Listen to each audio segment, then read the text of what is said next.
चलिए एक ऐसी सुबह के बारे में सोचते हैं जहां अचानक से ना अखबारों की हेडलाइंस गायब हो जाएं। हाँ, मतलब इमेजिन करना भी काफी डरावना लगता है। बिल्कुल।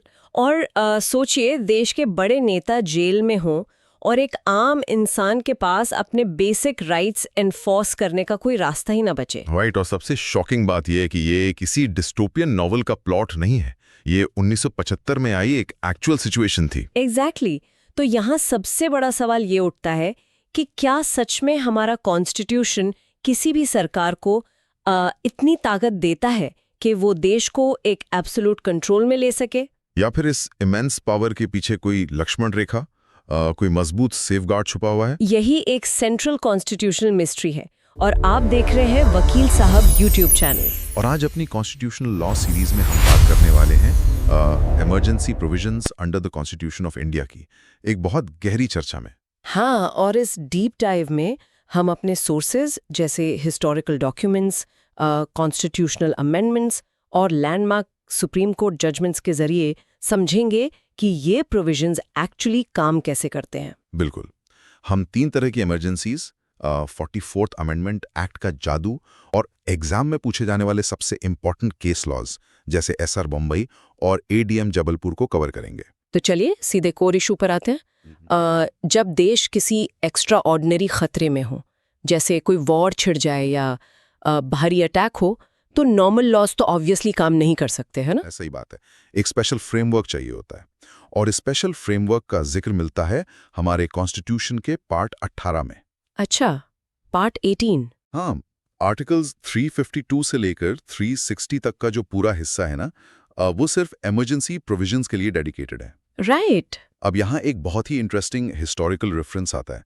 हमारे कॉन्स्टिट्यूशन मेकर्स ने इमरजेंसी का ये कॉन्सेप्ट जर्मनी के वॉयमार कॉन्स्टिट्यूशन से इंस्पायर होकर डिजाइन किया था। एक सेकंड रुकते हैं।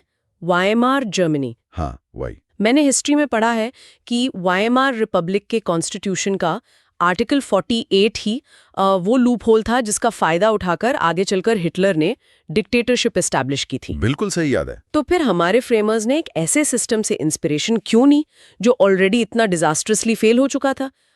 उन्हें डर नहीं लगा? देखो, ये बहुत ही शार्प कनेक्शन है। फ्रेमर्स को इस खतरे का पूरा एहसास था, लेकिन उन्हें उस वक्त के इंडिया की रियलिटी भी देखनी थी। मतलब 1947 का टाइम। एग्जैक्टली। 1947 में देश का पार्टीशन हुआ था। बॉर्डर पे वॉर जैसी सिचुएशन थी और अंदर लिंग्विस्टिक और कम्युनल राइट्स हो रहे थे। हाँ, वो काफी वॉलेटाइल टाइम था। तो उन्हें लगा कि एक न्यूली बॉर्न डेमोक्रेटिक नेशन को अगर बिखरने से बचाना है तो एक स्ट्रॉन्ग सेंटर जरूरी है। उन्होंने सोचा था कि ये प्रोविजन सिर्फ एक्सट्रीम इमरजेंसीज में as a last resort use होंगे। Okay, so it was a necessary evil. तो let's unpack this step by step. जी। सबसे पहले बात करते हैं आर्टिकल 352 की, जिसे हम नेशनल इमरजेंसी कहते हैं। इसके ग्राउंड रूल्स क्या हैं? आर्टिकल 352 के तहत प्रेसिडेंट नेशनल इमरजेंसी डिक्लेयर कर सकते हैं अगर उन्हें लगता है कि देश की सुरक्षा को खतरा है। इसकी 3 स्पेसिफिक ग्राउंड्स हैं। 3 ग्राउंड्स, ओके। पहला है वॉर, जहां लीगली 2 देशों के बीच युद्ध डिक्लेयर हो। दूसरा है एक्सटर्नल एग्रेशन, जहां बिना फॉर्मल डिक्लेरेशन के कोई देश अटैक कर दे। अच्छा, और तीसरा? और तीसरा है आर्म्ड रिबेलियन। अगर इन तीनों में से कोई भी सिचुएशन बनती है तो देश भर में या देश के किसी एक हिस्से में इमरजेंसी लगाई जा सकती है। रुको, मेरे नोट्स में कुछ और भी है। पहले तो इस आर्टिकल में इंटरनल डिस्टर्बेंस लिखा था ना? अरे वाह! हाँ, ये आर्म्ड रिबेलियन टर्म अचानक कहाँ से आया? इंटरनल डिस्टर्बेंस तो कुछ भी हो सकता है, मतलब एक बड़ा पीसफुल प्रोटेस्ट या कोई स्टूडेंट यूनियन का स्ट्राइक। ये तो बहुत वेग टर्म था, है ना? और इसी वेगनेस का फायदा उठाया गया था। हमारी कॉन्स्टिट्यूशनल हिस्ट्री का सबसे बड़ा टर्निंग पॉइंट यही था। अच्छा। हाँ, 1975 से 77 की जो इमरजेंसी थी, वहां इस इंटरनल डिस्टर्बेंस वर्ड का हेवीली मिसयूज हुआ था। राइट, पॉलिटिकल ऑपोजिशन को दबाने के लिए। एग्जैक्टली। पॉलिटिकल ऑपोजिशन और नेशनल वाइड प्रोटेस्ट को इंटरनल डिस्टर्बेंस का नाम देकर पूरे देश पर इमरजेंसी थोप दी गई। ओह वाह! फिर जब 1977 में नई सरकार आई तो उन्होंने डिसाइड किया कि इस लूप होल को हमेशा के लिए बंद करना होगा। इसलिए 44वां कॉन्स्टिट्यूशनल अमेंडमेंट लाया गया। मतलब 44th अमेंडमेंट एक्ट ऑफ 1978। बिल्कुल। इस हिस्टोरिकल अमेंडमेंट ने इंटरनल डिस्टर्बेंस वर्ड को हटाकर एक्सप्लिसिटली आर्म्ड रिबेलियन कर दिया। अच्छा, मतलब जब तक एक्चुअली हथियारों के साथ विद्रोह ना हो, तब तक सरकार देश के अंदर की शांति भंग होने के नाम पर नेशनल इमरजेंसी नहीं लगा सकती। सही पकड़ा। ये तो एक बहुत सॉलिड कोर्स करेक्शन था, पर इसको लगाने का प्रोसेस क्या है? क्या सिर्फ प्राइम मिनिस्टर अकेले डिसाइड करके प्रेसिडेंट को बोल सकते हैं कि इमरजेंसी लगा दो? देखो, पहले ऐसा ही होता था और ये भी एक बड़ा फ्लॉ था जिसे 44th अमेंडमेंट ने ठीक किया। तो अब क्या रूल है? अब यूनियन कैबिनेट की रिटन एडवाइस मैंडेटरी है। सिर्फ प्राइम मिनिस्टर के वर्बल कम्युनिकेशन से काम नहीं चलेगा। अच्छा, मतलब पूरी कैबिनेट टीम को लिखित में देना होगा। एग्जैक्टली। ताकि डिसीजन सेंट्रलाइज ना हो जाए। हाँ, ताकि कल को कैबिनेट मिनिस्टर्स ये ना कह सकें कि हमें तो बताया ही नहीं गया था। एक कलेक्टिव रिस्पॉन्सिबिलिटी बन जाती है ना। सही बात है। और उसके बाद भी एक लंबा कॉन्स्टिट्यूशनल चेक है। एक बार प्रेसिडेंट ने प्रोक्लेमेशन इशू कर दी तो उसको दोनों हाउसेज ऑफ पार्लियामेंट से स्ट्रिक्टली 1 महीने के अंदर अप्रूव कराना होता है। सिर्फ 1 महीने में? ये थोड़ा जल्दी नहीं है। पहले ये टाइम 2 महीने था, पर 44th अमेंडमेंट ने इसे भी घटाकर 1 महीना कर दिया। और हाँ, अप्रूवल नॉर्मल मेजॉरिटी से नहीं होता। तो फिर कैसे होता है? इसके लिए स्पेशल मेजॉरिटी चाहिए। मतलब हाउस की टोटल मेंबरशिप की मेजॉरिटी भी होनी चाहिए और जो मेंबर्स प्रेजेंट हैं और वोट कर रहे हैं उनका 2/3 सपोर्ट भी होना चाहिए। बाप रे, काफी हाई थ्रेशोल्ड सेट कर दिया गया है। और अगर पार्लियामेंट ने बाय चांस अप्रूव कर दिया तो ये इमरजेंसी कितने टाइम तक चलेगी? इनिशियली ये 6 महीने के लिए वैलिड रहती है। ओके। लेकिन पार्लियामेंट चाहे तो 6 महीने करके इसे इंडेफिनिटली आगे बढ़ा सकती है, पर हर बार फ्रेश स्पेशल मेजॉरिटी अप्रूवल के साथ। ओके, तो प्रोसीजर और चेक्स तो काफी क्लियर है। अब मैं उस टॉपिक पे आती हूँ जिसका डायरेक्ट असर एक आम इंसान पर पड़ता है। हाँ, वो सबसे जरूरी हिस्सा है। इमरजेंसी तो लग गई, सेंटर का स्टेट्स के लॉज पर कंट्रोल भी आ गया अंडर आर्टिकल 353 एंड 354। लेकिन प्रॉब्लम यहीं खत्म नहीं होती। राइट। जब देश इमरजेंसी में हो तो आम आदमी के फंडामेंटल राइट्स का क्या होता है? हमारी आज़ादी का क्या होता है? ये एक बहुत ही सेंसिटिव मुद्दा है। मैंने पढ़ा है कि कोर्ट ने यहाँ एक ऐसी अनएक्सपेक्टेड अप्रोच ली थी जिसे सुप्रीम कोर्ट के इतिहास की सबसे बड़ी मिस्टेक माना गया। हाँ, और इस डार्क चैप्टर को समझने के लिए हमें 2 स्पेसिफिक आर्टिकल्स के मैकेनिक्स को समझना होगा, आर्टिकल 358 और आर्टिकल 359। ओके, इन दोनों में क्या डिफरेंस है? ये दोनों एक दूसरे से काफी अलग तरीके से ऑपरेट करते हैं। देखो, आर्टिकल 358 कहता है कि जैसे ही नेशनल इमरजेंसी लगती है, आर्टिकल 19 ऑटोमेटिकली सस्पेंड हो जाता है। मतलब हमारी फ्रीडम ऑफ स्पीच, एक्सप्रेशन और मूवमेंट जैसी बेसिक आज़ादी तुरंत चली जाती है। हाँ, उसके लिए किसी अलग ऑर्डर की जरूरत नहीं होती। लेकिन यहाँ भी 44th अमेंडमेंट ने एक प्रोटेक्टिव लेयर ऐड की है। वो क्या? आर्टिकल 19 सिर्फ तभी सस्पेंड होगा जब इमरजेंसी वॉर या एक्सटर्नल अग्रेशन के ग्राउंड पर लगी हो। अच्छा। अगर आर्म रिबेलियन की वजह से लगी है तो आपका आर्टिकल 19 जिंदा रहता है। That makes sense. अगर बाहरी देश से वॉर हो रही है तो सरकार नहीं चाहती कि लोग सेंसिटिव मिलिट्री मूवमेंट्स को फ्रीली डिस्कस करें या सड़कों पर प्रोटेस्ट करें, है ना? बिल्कुल सही एग्जाम्पल दिया आपने। पर फिर आर्टिकल 359 क्या करता है? आर्टिकल 359 थोड़ा ज्यादा डेंजरस टूल है। ये ऑटोमेटिकली किसी राइट को खत्म नहीं करता। तो फिर क्या करता है? बल्कि ये प्रेसिडेंट को पावर देता है कि वो एक ऑर्डर निकालकर बाकी फंडामेंटल राइट्स को एनफोर्स करने के लिए कोर्ट मूव करने का जो हमारा बेसिक कॉन्स्टिट्यूशनल राइट है उसे ही सस्पेंड कर दें। Wait, let me get this straight. अगर मैं कोर्ट ही नहीं जा सकती तो फिर उस राइट का मतलब ही क्या रह गया? वही तो कैच है। टेक्निकली आपके पास राइट है पर प्रैक्टिकली नहीं। मतलब क्या सरकार किसी को भी बिना ट्रायल जेल में डाल सकती है और वो इंसान अपनी लिबर्टी के लिए एक जज के सामने भी नहीं जा सकता? अनफॉर्चुनेटली 1975 में एग्जैक्ट यही हुआ था और इससे जुड़ा एक इनफेमस लैंडमार्क केस है। कौन सा case? ADM Jabalpur versus Shivkant Shukla, जो 1976 में सुप्रीम कोर्ट में आया था। इस केस को पॉपुलरली हेबियस कॉर्पस केस भी कहा जाता है। Right, habeas corpus. फैक्ट्स कुछ इस तरह थे कि इमरजेंसी के दौरान पॉलिटिकल लीडर्स, एक्टिविस्ट्स और आम लोगों को प्रिवेंटिव डिटेंशन लॉज के तहत बिना किसी ट्रायल के जेल में डाल दिया गया था। तो कॉन्स्टिट्यूशन में इश्यू ये था कि क्या इमरजेंसी के टाइम पर जब प्रेसिडेंशियल ऑर्डर से राइट्स का एनफोर्समेंट सस्पेंड हो गया हो तब कोई सिटीजन हेबियस कॉर्पस की रिट पिटिशन फाइल कर सकता है? बिल्कुल। हेबियस कॉर्पस मतलब कोर्ट सरकार से पूछे कि आपने इस इंसान को किस लीगल अथॉरिटी से बंदी बनाया है और इसे हमारे सामने पेश करो। एग्जैक्टली। तो जब ये सवाल सुप्रीम कोर्ट की 5 जज कॉन्स्टिट्यूशन बेंच के सामने आया तो उन्होंने क्या कहा? उनकी रीजनिंग ने पूरे देश को शॉक कर दिया था। उस वक्त कोर्ट ने मेजॉरिटी से माना क्योंकि कोर्ट मूव करने का राइट आर्टिकल 359 के तहत सस्पेंड हो चुका है, इसलिए कोई भी हेबियस कॉर्पस पिटिशन मेंटेनेबल ही नहीं है। Oh my God. हाँ, कोर्ट ने इफेक्टिवली ये कह दिया कि इमरजेंसी के वक्त लाइफ और पर्सनल लिबर्टी पूरी तरह से स्टेट की दया पर निर्भर करती है। आम इंसान के पास अपनी आज़ादी क्लेम करने का कोई कॉन्स्टिट्यूशनल रास्ता ही नहीं बचा था। वाओ, सुप्रीम कोर्ट जिसका मेन काम ही सिटीजन्स के राइट्स को प्रोटेक्ट करना है, उसने खुद हथियार डाल दिए। ये तो टोटली एक जुडिशियल सरेंडर जैसा था।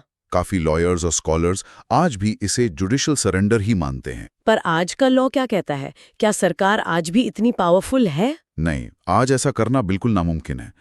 इस डार्क फेज के बाद 44th अमेंडमेंट लाया गया, जिसने इस डर को हमेशा के लिए खत्म कर दिया। 44th अमेंडमेंट ने फिर से देश को बचाया। उसने क्या चेंज किया? इस अमेंडमेंट ने एक्सप्लिसिटली और क्लियरली लिख दिया कि आर्टिकल 20 और आर्टिकल 21 किसी भी हाल में, चाहे कितनी भी बड़ी इमरजेंसी क्यों ना हो, सस्पेंड नहीं किए जा सकते। आर्टिकल 20 मतलब protection in respect of conviction for offences, और 21 मतलब right to life and personal liberty. Exactly आपकी जिंदगी और आज़ादी का हक इमरजेंसी में भी आपसे कोई नहीं छीन सकता। ये सुनकर थोड़ी राहत मिली सच में। मतलब आर्टिकल 20 और 21 अब फुली इमॉर्टल बन चुके हैं, एक अनब्रेकेबल शील्ड है। हाँ, और उस बड़ी जुडिशियल मिस्टेक का क्या हुआ वो भी सुन लीजिए। एडीएम जबलपुर का जो ओरिजिनल गलत डिसीजन था, उसे officially justice KS. Puttaswamy retired versus Union of India के केस में ओवररूल कर दिया गया। ये तो 2017 का केस है ना, जिसे हम राइट टू प्राइवेसी केस भी कहते हैं। हाँ बिल्कुल वही। उस केस में सुप्रीम कोर्ट ने एक्सप्रेसली ओवररूल कर दिया उस पुराने जजमेंट को। क्या बात है। कोर्ट ने माना कि 1976 का वो डिसीजन फंडामेंटली फ्लॉड था। उन्होंने क्लियर किया कि लाइफ और लिबर्टी नेचुरल राइट्स हैं, जो कॉन्स्टिट्यूशन नहीं देता, बल्कि कॉन्स्टिट्यूशन उन्हें सिर्फ रिकॉग्नाइज करता है। ये हुई ना जस्टिस की बात। तो अगर स्टूडेंट्स को एग्जाम में लिखना हो तो बस ये लाइन याद रखनी है कि ADM Jabalpur has been expressly overruled by the Puttaswamy judgment. एकदम परफेक्ट एग्जाम टिप। वेल, अगर आप लोगों को ये कॉन्सेप्ट समझ आ रहे हैं तो इस वीडियो को नेचुरली एक लाइक तो बनता है ना?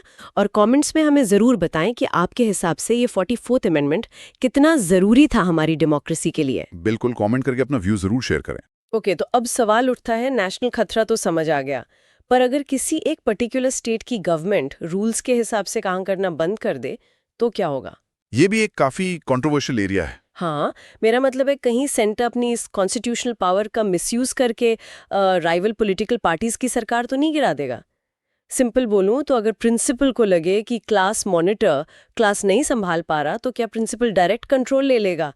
पर क्या प्रिंसिपल इसका गलत फायदा नहीं उठा सकता? आपने एकदम एग्जैक्ट फेयर पॉइंट आउट किया है। हाँ, हम यहाँ बात कर रहे हैं आर्टिकल 356 की, जिसे हम स्टेट इमरजेंसी या आम भाषा में प्रेसिडेंस रूल कहते हैं। Presidents rule, right. इसका मेन ग्राउंड कॉन्स्टिट्यूशन में क्लियरली लिखा है, failure of constitutional machinery in a state. और इसका पता कैसे चलता है प्रेसिडेंट को? अगर उस स्टेट के गवर्नर अपनी एक रिटन रिपोर्ट भेजते हैं या फिर प्रेसिडेंट को खुद किसी और सोर्स से सेटिस्फैक्शन हो जाती है कि उस स्टेट की सरकार कॉन्स्टिट्यूशन के प्रोविजंस के मुताबिक नहीं चल पा रही है, तो वहां प्रेसिडेंट्स रूल लगाया जा सकता है। हाँ, और इसका इमीडिएट इफेक्ट ये होता है कि प्रेसिडेंट उस स्टेट गवर्नमेंट के सारे फंक्शंस अपने हाथ में ले लेते हैं। स्टेट असेंबली या तो सस्पेंड हो जाती है या टोटली डिसॉल्व कर दी जाती है। तो स्टेट के लिए कानून कौन बनाता है फिर? स्टेट के लिए कानून बनाने की सारी पावर सीधे पार्लियामेंट के पास चली जाती है। इस प्रोसेस को शुरू होने के 2 महीने के अंदर पार्लियामेंट के दोनों हाउसेस का अप्रूवल चाहिए होता है। और इसकी ड्यूरेशन क्या होती है? एक बार अप्रूव होने पर यह 6 महीने चलता है। इसे हर 6 महीने में आगे बढ़ाया जा सकता है, लेकिन किसी भी हाल में मैक्सिमम 3 साल तक ही चल सकता है। 3 साल? ओके। और इसमें भी 44th अमेंडमेंट ने स्ट्रिक्ट कंडीशंस लगाई हैं कि 1 साल से ज़्यादा इसे तभी एक्सटेंड किया जा सकता है जब पूरे देश में या उस स्टेट में नेशनल इमरजेंसी लगी हो, या फिर इलेक्शन कमीशन सर्टिफाई करे कि इलेक्शंस कराना पॉसिबल नहीं है। मैकेनिक्स तो समझ आ गए, पर मेरी उस एनालॉजी का क्या? क्योंकि अगर सेंटर डिसाइड कर रहा है कि मशीनरी फेल हो गई है, तो ये तो एक प्योरली सब्जेक्टिव ओपिनियन हो गया ना। बिल्कुल। कल को सेंटर पावर में बैठी पार्टी सिर्फ इसलिए किसी स्टेट गवर्नमेंट को डिसमिस कर सकती है क्योंकि वहां किसी राइवल पॉलिटिकल पार्टी की सरकार है। ये तो बहुत अनफेयर होगा। और सच्चाई ये है कि आजादी के बाद कई दशकों तक एक्चुअली यही होता रहा था। वेट, सच में? हाँ, आर्टिकल 356 कॉन्स्टिट्यूशन का सबसे ज्यादा फ्रीक्वेंटली अब्यूज होने वाला प्रोविजन बन गया था। 100 से ज्यादा बार अलग अलग स्टेट गवर्नमेंट्स को सिर्फ पॉलिटिकल वेंडेटा के चलते डिसमिस कर दिया गया था। माय गुडनेस, 100 बार! ये तो डेमोक्रेसी का मजाक है। तो इस आर्बिट्ररी अब्यूज को चेक कैसे किया गया? इस ग्रॉस अब्यूज को हमेशा के लिए रोकने के लिए सुप्रीम कोर्ट ने फाइनली इंटरवीन किया। एक बहुत ही फेमस केस में SR Bommai versus Union of India, जो 1994 में आया था। एसआर बोम्मई? इस केस के पीछे की एग्जैक्ट कहानी क्या थी? बोम्मई साहब के साथ हुआ क्या था? एसआर बोम्मई कर्नाटका के चीफ मिनिस्टर थे। उनकी सरकार को गवर्नर ने अचानक डिसमिस कर दिया, ये क्लेम करके कि उन्होंने लेजिस्लेटिव असेंबली में अपना मेजॉरिटी खो दिया है, बिना किसी प्रूफ के। सबसे बड़ी प्रॉब्लम वही थी। बोम्मई को फ्लोर ऑफ द हाउस पर यानी असेंबली के अंदर अपना मेजॉरिटी प्रूव करने का कोई मौका ही नहीं दिया गया। गवर्नर ने अपने लेवल पर ही अकेले डिसाइड कर लिया। ये तो गलत है। जब मल्टीपल ऐसी आर्बिट्ररीली डिसमिस्ड स्टेट गवर्नमेंट्स के केसेस सुप्रीम कोर्ट पहुंचे, तो कोर्ट को एक डेफिनेटिव लाइन ड्रॉ करनी ही पड़ी। तो कॉन्स्टिट्यूशनल इशू ये था कि क्या आर्टिकल 356 का ये आर्बिट्ररी यूज जुडिशियल रिव्यू के अंडर आता है या नहीं, है ना? या फिर प्रेसिडेंट की सैटिस्फैक्शन एब्सोल्यूट है? एग्जैक्टली। तो सुप्रीम कोर्ट की कॉन्स्टिट्यूशन बेंच ने क्लियर शब्दों में डिक्लेयर किया कि president's rule is absolutely subject to judicial review. प्यू, चलो शुक्र है। कोर्ट ये नहीं चेक करेगी कि प्रेसिडेंट ने ठीक डिसीजन लिया या नहीं, बल्कि कोर्ट ये चेक करेगी कि जिस मटेरियल ग्राउंड पर डिसीजन लिया गया, क्या वो जेन्युइन थे या टोटली इरेलेवेंट और मलाफाइड थे। समझ गई। और सबसे फंडामेंटल प्रिंसिपल जो इस केस से निकल कर आया वो ये था कि फेडरलिज्म यानी सेंटर और स्टेट्स के बीच का जो बैलेंस है वो कॉन्स्टिट्यूशन का बेसिक स्ट्रक्चर डॉक्ट्रिन का कोर हिस्सा है। राइट, सेंटर किसी स्टेट का एब्सोल्यूट बॉस नहीं है। बिल्कुल। साथ ही कोर्ट ने कहा कि फ्लोर टेस्ट ही मेजॉरिटी चेक करने का अकेला कॉन्स्टिट्यूशनल तरीका है, गवर्नर का पर्सनल ओपिनियन नहीं। ये तो एक टोटल पैराडाइम शिफ्ट था इंडियन पॉलिटिक्स में। और एग्जाम में आर्टिकल 356 के साथ एसआर बोम्मई लिखना 100% कंपल्सरी है। ये शॉर्टकट ट्रिक याद रखना दोस्तों। हाँ, बोम्मई मतलब स्टेट रेस्क्यू, ये की फ्रेज याद रख लो बस। और मैंने कहीं पढ़ा है कि इस लैंडमार्क जजमेंट में कोर्ट ने अपने पास एक अल्टीमेट करेक्टिव पावर भी रखी है। हाँ, और उसे आगे चलकर रमेश्वर प्रसाद बनाम यूनियन ऑफ इंडिया जो 2006 का केस है उसमें और ज्यादा क्लैरिफाई किया गया। उसमें क्या कहा गया? कोर्ट ने कहा कि अगर जुडिशियल रिव्यू के बाद पाया जाता है कि आर्टिकल 356 का मिसयूज करके मालाफाइड इंटेंशन से इमरजेंसी लगाई गई है, तो सुप्रीम कोर्ट उस प्रेसिडेंशियल ऑर्डर को पूरी तरह स्ट्राइक डाउन कर सकती है। अच्छा, और उस डिसमिस्ड सरकार का क्या होगा फिर? सबसे बड़ी बात वही है, अगर स्टेट असेंबली को डिसॉल्व भी कर दिया गया था तो भी कोर्ट उस डिसॉल्व्ड असेंबली को वापस से जिंदा कर सकती है, मतलब रेसरेक्ट कर सकती है। ओ वाओ, एक डिसॉल्व्ड सरकार को मौत के मुंह से वापस लाना, ये प्रैक्टिकली सबसे बड़ी लक्ष्मण रेखा है सेंटर के लिए। बिल्कुल। इस जजमेंट के बाद सेंटर की डिसमिस करने की पावर पर एक बहुत बड़ा लीगल ब्रेक लग गया था। सही बात है। तो अब तक हमने बॉर्डर्स और इंटरनल वायलेंस वाली नेशनल इमरजेंसी देख ली, हमने पॉलिटिकल मोटिव्स वाली स्टेट इमरजेंसी भी देख ली। अब उस सिचुएशन के बारे में बात करते हैं जिसका ख्याल आते ही किसी भी देश की नींद उड़ सकती है। हाँ, ये तीसरी कैटेगरी थोड़ी अलग है। सोचिए, देश की सुरक्षा ठीक है, स्टेट गवर्नमेंट्स कॉन्स्टिट्यूशन के हिसाब से ठीक काम कर रही हैं, पर देश का ट्रेजरी, देश का बैंक बैलेंस ही जीरो हो जाए, तो कॉन्स्टिट्यूशन क्या कहता है? इस टेरिफाइंग सिनारियो को हैंडल करने के लिए फ्रेमर्स ने आर्टिकल 360 रखा था, जिसे हम फाइनेंशियल इमरजेंसी कहते हैं। फाइनेंशियल इमरजेंसी, इसके लगने की कंडीशन क्या होती है? इसका ग्राउंड ये है कि अगर प्रेसिडेंट सेटिस्फाई होते हैं कि एक ऐसी सिचुएशन आ गई है जहां इंडिया की फाइनेंशियल स्टेबिलिटी या इसके क्रेडिट को खतरा है, तो वो फाइनेंशियल इमरजेंसी डिक्लेयर कर सकते हैं। और इसका भी अप्रूवल चाहिए होगा, एज्यूम? हाँ, इसे भी डिक्लेयर होने के 2 महीने के अंदर पार्लियामेंट से अप्रूव कराना होता है। अब तक 2 इमरजेंसीज में हमने ड्यूरेशंस और लिमिट्स देखे, फाइनेंशियल इमरजेंसी के मैकेनिक्स क्या हैं लिमिट के मामले में? यहाँ एक बहुत बड़ा कॉन्स्टिट्यूशनल कैच है। कैच? कैसा कैच? इस इमरजेंसी की कोई कॉन्स्टिट्यूशनल मैक्सिमम टाइम लिमिट है ही नहीं। वेट, क्या? हाँ, नेशनल या स्टेट इमरजेंसी की तरह इसे बार बार पार्लियामेंट से हर 6 महीने में अप्रूव कराने की जरूरत नहीं होती। एक बार लग गई तो बिना किसी फ्रेश अप्रूवल के ये कंटिन्यूसली चलती रहेगी जब तक कि खुद प्रेसिडेंट इसे एक एग्जीक्यूटिव ऑर्डर से रिवोक ना करें। एक सेकंड रुको, बिना कोई मैक्सिमम लिमिट के? हाँ, बिना किसी लिमिट के। और जब ये लगती है तो इसका रियल वर्ल्ड इम्पैक्ट क्या होता है? देश के फंक्शन पर क्या असर पड़ता है? सेंटर को मैसिव फाइनेंशियल पावर्स मिल जाती हैं। वो स्टेट गवर्नमेंट्स को स्ट्रिक्ट फाइनेंशियल डायरेक्शंस दे सकता है, उनके स्टेट बजट्स को प्रैक्टिकली कंट्रोल कर सकता है। ओके, ये तो नॉर्मल लोगों के लिए थोड़ा दूर की बात हो गई। डायरेक्ट इम्पैक्ट कहाँ आता है? सबसे बड़ा डायरेक्ट इम्पैक्ट गवर्नमेंट सर्वेंट्स पर पड़ता है। सेंटर के पास अचानक से पावर आ जाती है कि वो किसी भी क्लास के गवर्नमेंट एम्प्लॉइज की सैलरीज और अलाउंसेस को आर्बिट्रेरली रिड्यूस कर दे। आउच! और इसमें सबसे शॉकिंग पॉइंट ये है कि इस प्रोसेस में सुप्रीम कोर्ट और हाई कोर्ट के जजेस की सैलरीज भी कम की जा सकती हैं। एक सेकंड, ये पॉइंट मुझे एक्चुअली बहुत परेशान कर रहा है।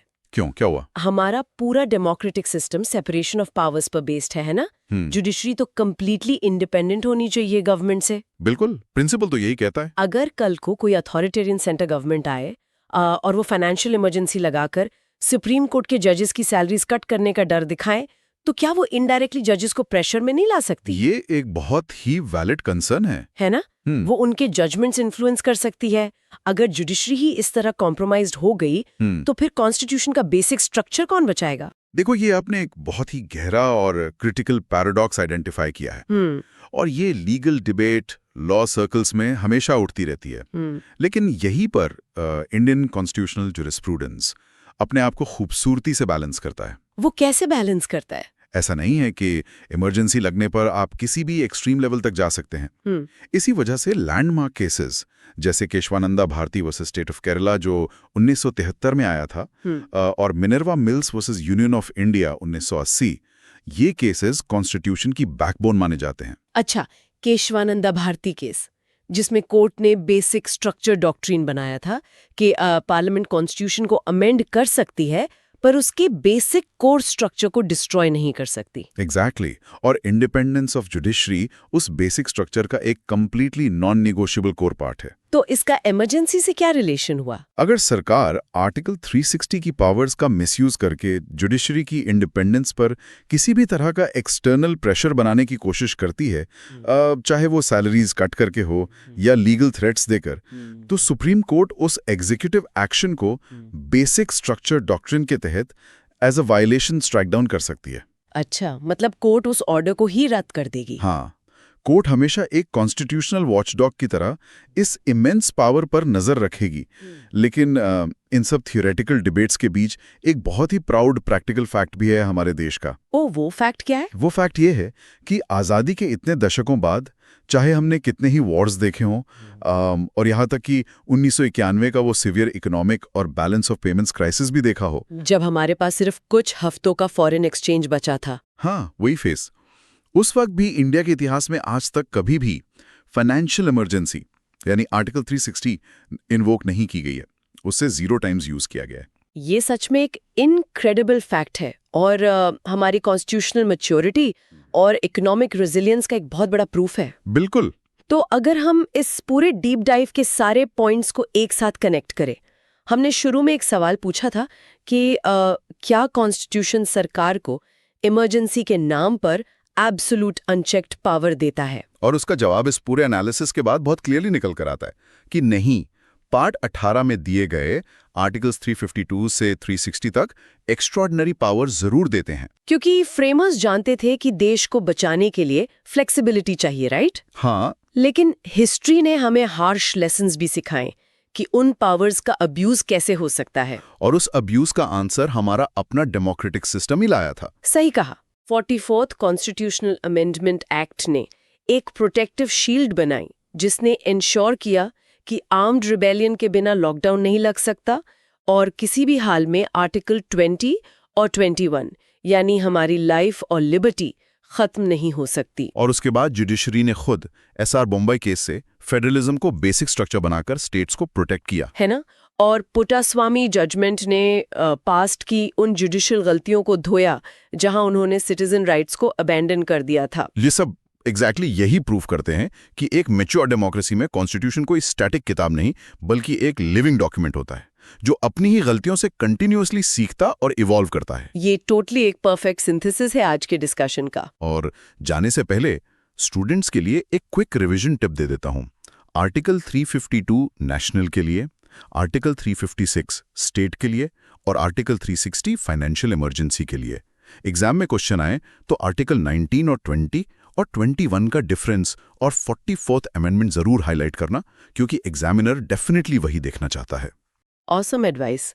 तो वीडियो पसंद आई हो तो लाइक करें, कमेंट्स में अपनी राय बताएं और इस ज़बरदस्त कॉन्स्टिट्यूशनल लॉ सीरीज के लिए वकील साहब यूट्यूब चैनल को सब्सक्राइब करें। और हाँ, सेशन पूरी तरह एंड करने से पहले मैं अपने लिसनर्स के लिए एक प्रोवोकेटिव थॉट छोड़ना चाहता हूँ। ओ अच्छा, कैसा थॉट? जैसा कि हमने आर्टिकल 360 यानी फाइनेंशियल इमरजेंसी के बारे में डिस्कस किया ना, कि कॉन्स्टिट्यूशन में इसकी कोई मैक्सिमम लिमिट सेट नहीं है। हाँ, वो बिना फ्रेश अप्रूवल के चलती रहती है। एक बार सिर्फ सोच कर देखिए, अगर कभी फ्यूचर में किसी मैसिव ग्लोबल इकोनॉमिक क्रैश की वजह से देश में अचानक फाइनेंशियल इमरजेंसी लग जाती है, तो क्या सिर्फ इस लैक ऑफ पार्लियामेंट्री रीअप्रूवल की वजह से ये टेक्निकली देश की एक परमानेंट स्टेट बन सकती है? ये तो काफी अलार्मिंग थॉट है।